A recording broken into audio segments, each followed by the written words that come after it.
Bonjour et bienvenue dans cette deuxième vidéo de mini-formation à Drupal. Aujourd'hui, nous allons parler de la configuration, de sa gestion et de la configuration du module config split. Déjà, pour commencer, qu'est-ce que la configuration? À la différence du contenu, la configuration va gérer toute la structure du site. Les types de contenu, les champs qui composent ces types de contenus, le nom du site, etc., etc.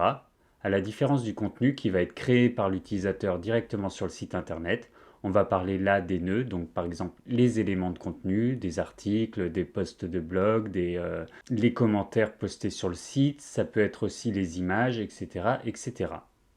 Comment on gérait la configuration avant Drupal 8? Pour Drupal 7 existait le module Features qui permettait de sélectionner par exemple l'ensemble d'un type de contenu et d'exporter sa configuration au sein d'un module.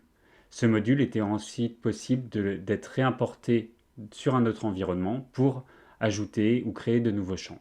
C'était fonctionnel mais bien moins optimisé que ce qui va arriver à partir de Drupal 8. Lors du développement de Drupal 8, a été créé des différentes initiatives pour améliorer différents points, parmi lesquels Drupal 8 CMI, Config Management Initiative, pour gérer tous ces aspects de configuration et de déploiement entre différents environnements. Le principe, c'est de pouvoir exporter toute la configuration d'un site dans des fichiers YAML. L'avantage, c'est que cette configuration peut ainsi être versionnée et être déployée au sein de différents environnements. Par exemple, je modifie ma configuration en local, je versionne les fichiers, j'envoie en prod, je réimporte la config, mes modifications sont en place, mais aussi de pouvoir travailler en équipe sur un même projet sans avoir à se passer des dumps de bases de données incessamment. Par exemple, un développeur A va créer un type de contenu, il va exporter la configuration, la versionner, il va committer ses modifications et pusher ses commits.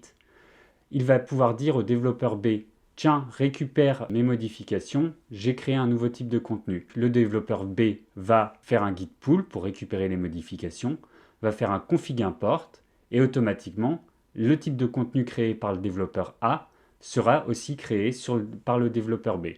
Par contre, si le développeur A, pour tester son type de contenu, avait créé des éléments de contenu de ce type de contenu, donc par exemple s'il avait créé un type de contenu article et qu'il avait créé des articles pour le tester, et évidemment, ces éléments de contenu ne sont pas synchronisés, ne sont pas versionnés, donc le développeur B, lui, va se retrouver avec un type de contenu sans aucun contenu. Alors, où est stockée la config? Pour cela, il faut regarder le fichier settings.php de son site. Et à la fin de ce fichier settings.php, nous allons voir une ligne config 5 directory. Si vous utilisez le projet Drupal Project pour créer votre site, généralement ça va être mis au-dessus du docroot, donc // config 5. Ici, donc dossier config 5. On voit que là pour l'instant mon dossier est vide. Si vous utilisez l'installeur de Drupal classique, il va mettre ça dans un dossier avec un nom généré aléatoirement dans le dossier File, Site Default File. C'est une bonne pratique de le mettre en dehors du docroot, comme ça on est sûr que la configuration n'est pas accessible directement. Pourquoi 5? Parce que c'est la configuration qui est commune à tous les environnements. On verra après avec config split qu'il est possible de spécifier de la configuration pour chaque environnement. Nous allons mettre en application tout ça. Déjà, quels sont les prérequis? Pour commencer, il faut évidemment avoir un site Drupal 8 ou Drupal 9 fonctionnel. J'ai réutilisé le site que l'on avait installé via Composer dans la vidéo précédente. Et il faut avoir Drush d'installer. C'est le cas si normalement vous avez utilisé Drupal Project ou Drupal Recommended. Pour vérifier que Drush est bien installé sur votre site et qu'il est fonctionnel, il faut utiliser soit la commande directement Drush si vous utilisez Drush Launcher. Je vous mets la référence dans la description de cet article. Ou sinon, on va aller chercher directement le binaire qui est dans le dossier vendor, ici. Vendor, bin, Drush. Donc, il suffit de l'appeler depuis la racine de votre site en faisant vendor, bin, Drush. Vous pouvez exécuter cette commande. Moi, vu que j'utilise Docker, j'exécute cette commande au sein de mon conteneur PHP. Donc, c'est pour ça que j'ajoute du coup Docker compose exec php. Et vous devriez avoir en fait la liste de toutes les commandes Drush disponibles pour votre site. Moi, je vais utiliser pour les commandes suivantes un raccourci qui est make drush. En fonction de votre configuration, donc soit vous utilisez drush, soit directement vendor bin drush. Nous allons faire un premier export de la config via drush. Ce qu'il est important de savoir, c'est que quand on exporte la config à un instant T. Donc on va générer des fichiers YAML avec la configuration de notre site, mais dès lors que l'on va modifier via le back-office quelque chose sur notre site, la configuration que l'on aura exportée ne sera plus à jour. La vraie configuration est-elle stockée en base de données. Donc si je veux remettre à jour les fichiers de config exportés, il faudra que à nouveau que j'exporte la config. Donc pour cela, on va utiliser drush avec la commande config.export ou avec le raccourci CEX. Et voilà, il me dit qu'il a avec succès exporté la config dans le dossier config5. Je peux regarder maintenant mon dossier config5 le temps que PHP Storm actualise le dossier et je vois que j'ai toute ma config ici. Les fichiers sont en violet parce que j'utilise Git et que là, PHP Storm me signale que ces fichiers ne sont pas encore versionnés. Je vois donc de nombreux fichiers qui gèrent toute la structure de notre site, que ce soit les types de contenu, les champs, mais ça peut être aussi des paramètres basiques comme le nom du site. Si je vais voir system.site, je vois ici par exemple que j'ai mon site de formation qui correspond au nom du site ici, qui est configurable ici dans Système, paramètres de base du site. Mon site de formation test, je le renomme, j'enregistre la configuration. Comme je vous l'ai dit tout à l'heure, effectivement, ce fichier-là n'est pas mis à jour. Il faut que manuellement, j'exporte la config pour le mettre à jour. C'est ce que je vais faire tout de suite. Config export. Il me dit qu'il y avait des différences dans système.site, donc il l'a mis à jour. Et je vois hop, que ma modification a été exportée. On va maintenant faire le chemin inverse, c'est-à-dire de réimporter de la configuration. Pour cela, je modifie le nom de mon site, donc en mon site de formation surchargé. Je vais vérifier en front que c'est bien fonctionnel. OK. Et ici, le nom de mon site, c'est toujours mon site de formation test. Et bien, je vais exécuter la commande drush config import pour réimporter la configuration que j'avais préalablement exportée au sein de la configuration active de mon site qui est, elle, donc en base de données. Si j'actualise mon site, je vois que c'est bien revenu à mon site de formation test. Si on sait ce que l'on fait, on peut effectivement modifier directement la configuration dans les fichiers YAML, comme je viens de le faire. Donc là, j'ai remis mon site de formation. Je vais réimporter la config. Elle est importée. J'actualise. Et c'est redevenu mon site de formation. Nous allons maintenant simuler un travail en équipe. Pour cela, je vais commencer par versionner toute ma config. Je regarde quels sont les fichiers qui ont été modifiés. Je vais committer tout le dossier config.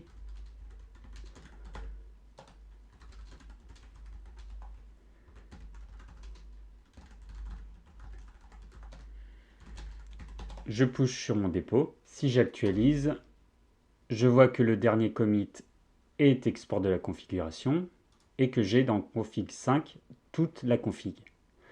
Maintenant, ici, je ne vais toucher à rien et je vais simuler qu'un autre développeur va modifier de la configuration. Donc par exemple, il va modifier la configuration système.site. On va rester simple sur le nom du site et je vais modifier le nom de mon site de formation modifié. Modification du nom du site. Donc là, c'est comme si quelqu'un, un développeur B, donc, avait récupéré le projet, avait fait des modifications sur le site, exporté la config et la commité. Je le fais directement via GitLab pour aller plus vite, mais c'est exactement le même fonctionnement. Je commit les changements. Et donc là, j'ai le développeur B qui a modifié la structure de mon site, qui a exporté la config et qui a commité ces changements. Maintenant, il me tape sur l'épaule et il me dit « Tiens, Kevin, j'ai modifié la structure du site, il faudra que tu mettes à jour la config. » Comment ça va se passer? Je prends acte de cette information. Quelque chose de très important à faire avant de récupérer des modifications, exporter sa config à soi pour être sûr que si on avait fait des modifications qui n'étaient pas exportées, elles ne soient pas écrasées par les modifications que l'on va récupérer lorsqu'on va réimporter la configuration. Donc là, je fais un drush config export.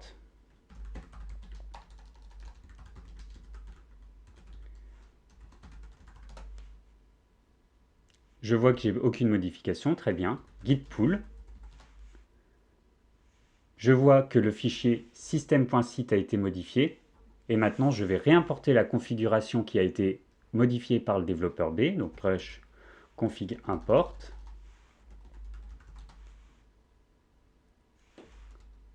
Je peux actualiser mon site. Et je vois que c'est bien mon site de formation modifié. Donc les modifications du développeur B ont bien été prises en compte sur mon environnement. Une autre commande qui peut être utile, c'est par exemple si je modifie encore la config, donc on va toujours rester sur le nom du site, c'est la commande config status qui permet de voir sans exporter si on a de la configuration qui a été modifiée par rapport à notre export actuellement dans le dossier config5. Maintenant, comment cela se passe dans le cadre d'un déploiement, que ce soit sur un serveur de prod ou de pré-production? Là-dessus, il peut y avoir plusieurs approches. Je vous explique la mienne. Ce n'est pas forcément la bonne recette, mais c'est à vous d'adapter en fonction de ce que vous voulez faire. Si on prend un processus simplifié, ça va être le suivant. Notre serveur de déploiement automatisé ou nous manuellement, nous allons nous connecter en SSH au serveur de prod ou de pré-production. Nous allons récupérer les dernières modifications, donc git pull par exemple, ou git checkout si on utilise des tags. On va faire un composer install -- nodev pour ne pas installer les dépendances de développement. Donc là, ça va récupérer tous les modules Drupal ou dépendances qui ont été modifiés depuis le dernier déploiement. On va faire la commande drush updb pour mettre à jour le modèle de base de données, s'il y a des mises à jour à faire. Et ensuite, on fera un drush config import. Ainsi, si en local, j'ai créé un nouveau type de contenu, j'ai exporté la config et je veux la déployer, mon type de contenu sera créé en production ou en pré-production. Comment gérer la config spécifique? Qu'est-ce que j'appelle config spécifique? Cela peut être par exemple une adresse de brique de paiement ou des modules que l'on veut activer que sur certains environnements. Devel par exemple. Ça peut être aussi des paramètres que l'utilisateur peut modifier directement en prod. Des webforms, la configuration d'un diaporama, des blocs par exemple. On peut simplement utiliser le fichier settings.php ou settings.local.php pour différencier certaines clés de configuration. Cela peut rapidement devenir compliqué pour les gros points de configuration. On imagine mal mettre tout un webform dans un fichier settings.php. Pour cela, on va utiliser le module config split, qui est un module tiers de Drupal qui permet de gérer ces cas-là. Config split va permettre de créer en fait différents environnements et de définir pour chaque environnement quelle doit être la config exclusive à cet environnement ou la config qui peut être surchargée pour cet environnement. On va l'utiliser directement dès maintenant. Config split s'installe comme n'importe quel autre module de Drupal via Composer, avec la commande composer require drupal/config split. Encore une fois, je préfixe ma commande de make car j'utilise Docker for Drupal pour gérer mon serveur web. On exécute la commande, on va attendre que l'arbre des dépendances soit résolu et que le module soit physiquement installé sur notre site. Voilà, mon module est installé. Je vais l'activer soit via Drush, soit via l'interface utilisateur. On va le faire depuis l'interface utilisateur pour commencer.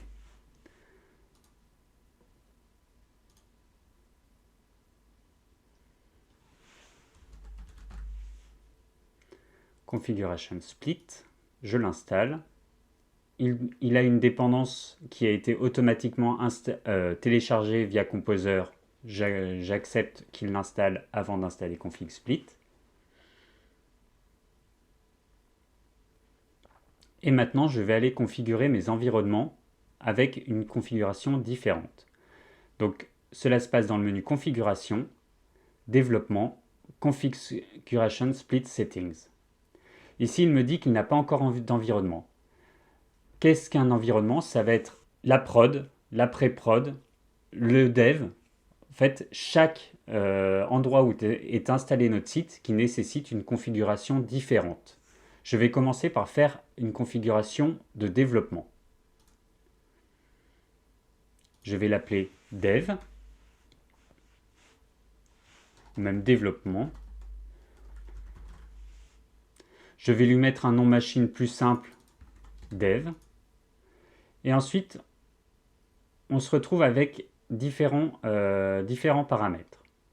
La première chose à faire, c'est de le désactiver.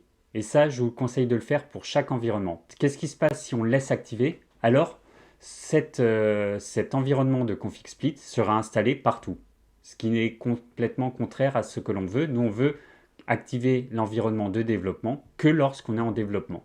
Et ça, on va voir comment ça se passe. Ça se passe dans le fichier settings.local.php. Donc, je décoche la case actif.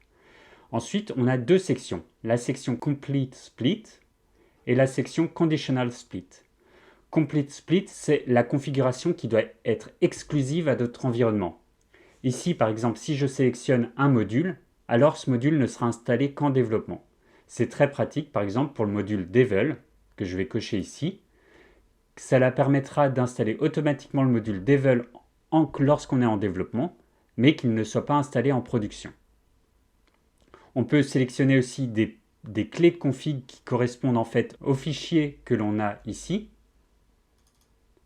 si jamais on veut que des clés de configuration soient spécifiques à notre environnement. Et on peut carrément mettre une clé manuelle, system.site.name par exemple, si on veut spécifier le fichier et la clé de configuration exacte pour notre élément de configuration. Ici, pour l'instant, je vais ne cocher que en Complete Split Devel, donc je répète, pour n'activer le module Devel que lorsqu'on est en développement. La deuxième section, ça va être la Conditional Split. Donc ça va être de la configuration qui sera présente sur tous les environnements, mais que l'on exportera dans un environnement différent si elle est différente de l'environnement 5. Donc par exemple, si ici je sélectionne system.site et que j'exporte tout de suite ma configuration, rien ne va changer parce que le nom de mon site, par exemple, est identique au nom qui est dans config 5. Par contre, si je le modifie, alors un fichier system.site.yaml va être créé dans mon dossier config/dev et qui contiendra automatiquement les différences. Ça permet à l'utilisateur, par exemple en production, de modifier des paramètres sans avoir à modifier les paramètres du dossier config 5. Autre chose très importante qu'on n'a pas vue, le répertoire où doit être stockée la configuration. Par habitude, je le mets à côté du dossier config 5, donc .config/dev.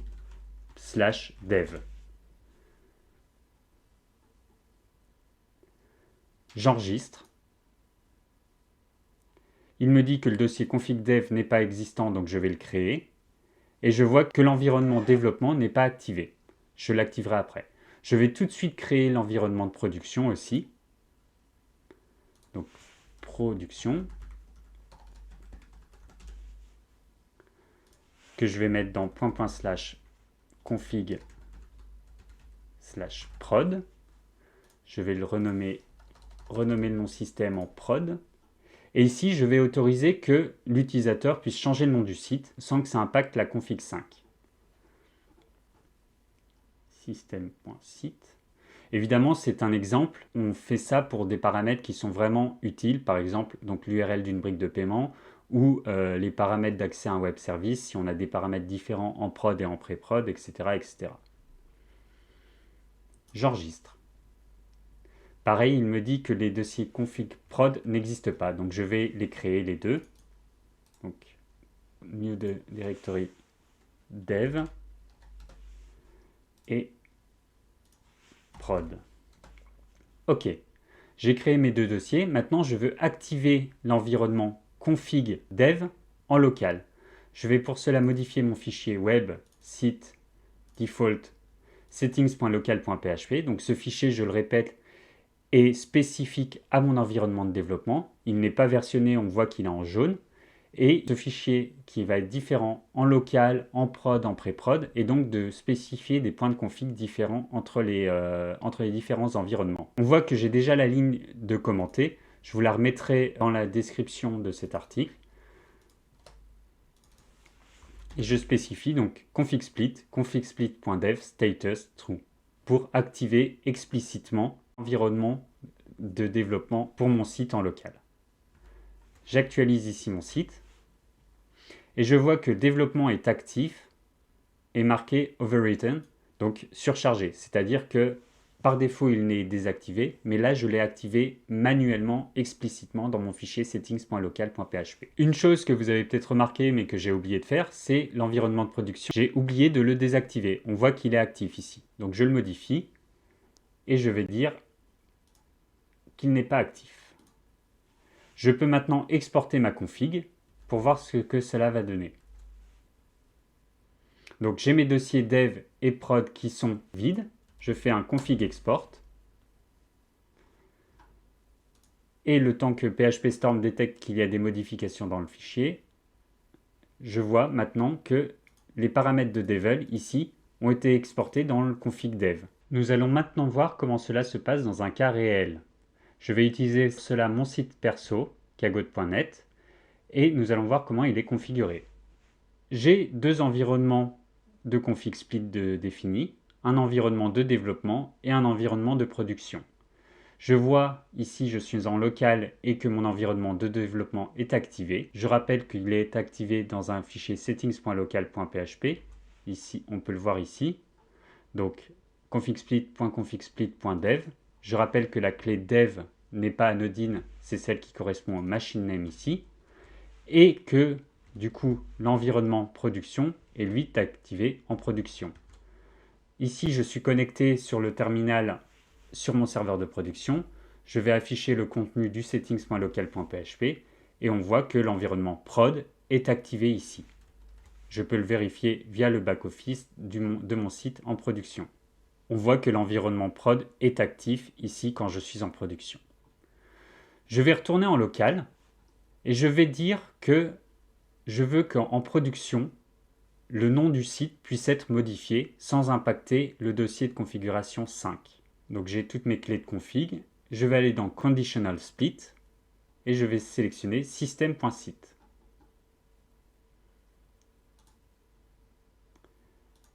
J'enregistre. En local, je vais exporter ma config. Donc,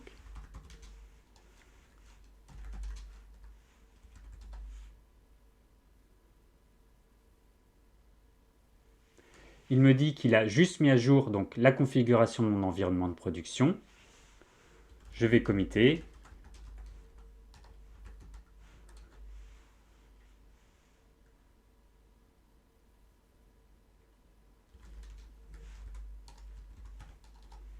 Je pousse mes modifications, ce qui va déclencher automatiquement le processus de déploiement automatisé.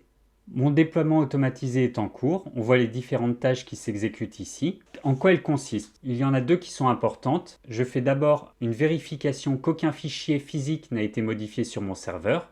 Donc par exemple, c'est si j'avais modifié des fichiers directement à SSH pour tester des trucs, et bah du coup le déploiement serait annulé et un mail d'alerte me serait envoyé.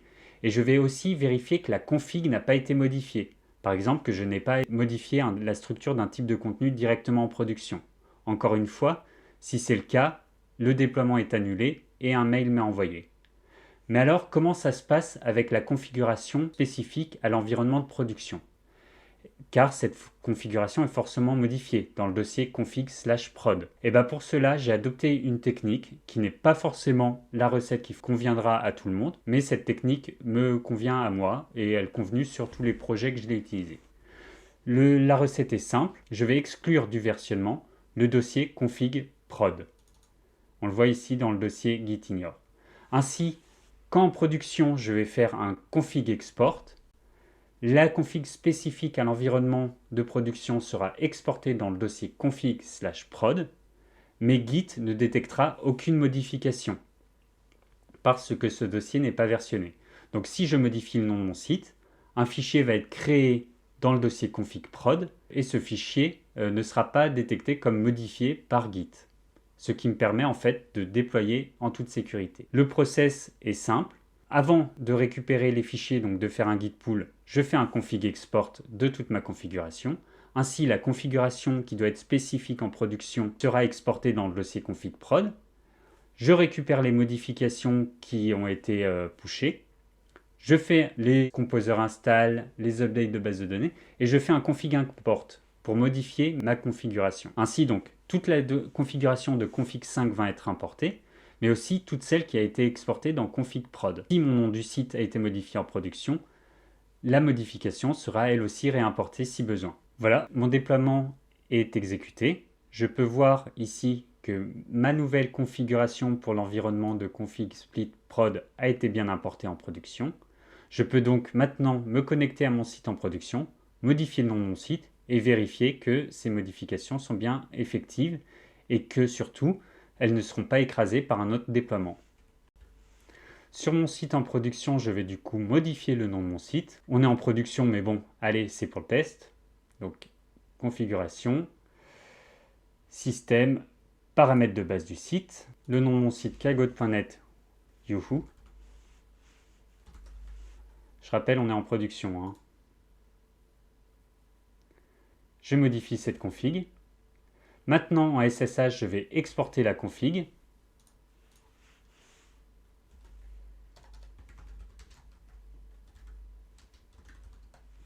La configuration a été exportée. Je vais voir ce qui se passe dans le dossier config prod.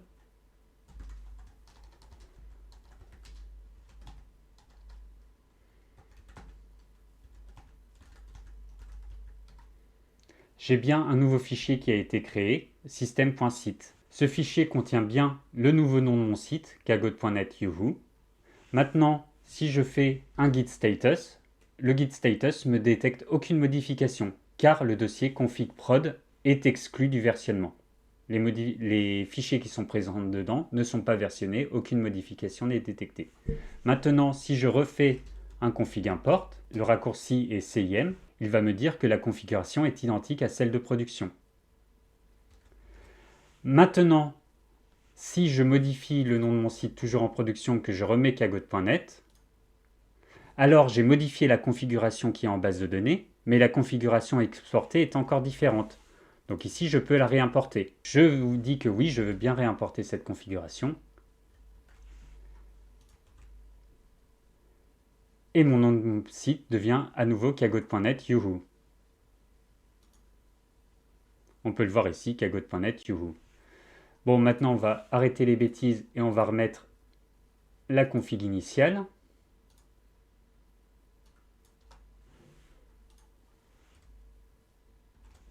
Et je vais réexporter la configuration. La configuration est exportée. Je peux retourner voir ce qui se passe dans mon dossier config prod. Je vois qu'il n'y a plus le fichier system.site parce que la configuration est redevenue identique à celle qui est dans le dossier config 5, donc il n'y a plus besoin de faire un fichier de config spécifique pour l'environnement de production. Merci d'avoir suivi cette vidéo, j'espère qu'elle vous a plu et que tout était compréhensible. Si vous avez des questions ou des points à clarifier, n'hésitez pas à poser vos questions en commentaire, j'y répondrai dans une vidéo dans le futur. Je rappelle que vous trouverez en description de cet article, je rappelle que vous trouverez en description de cette vidéo l'ensemble des liens et le plan de cette formation. Vous trouverez aussi un lien vers mon site pour pouvoir proposer des sujets de formation. Merci et bonne journée.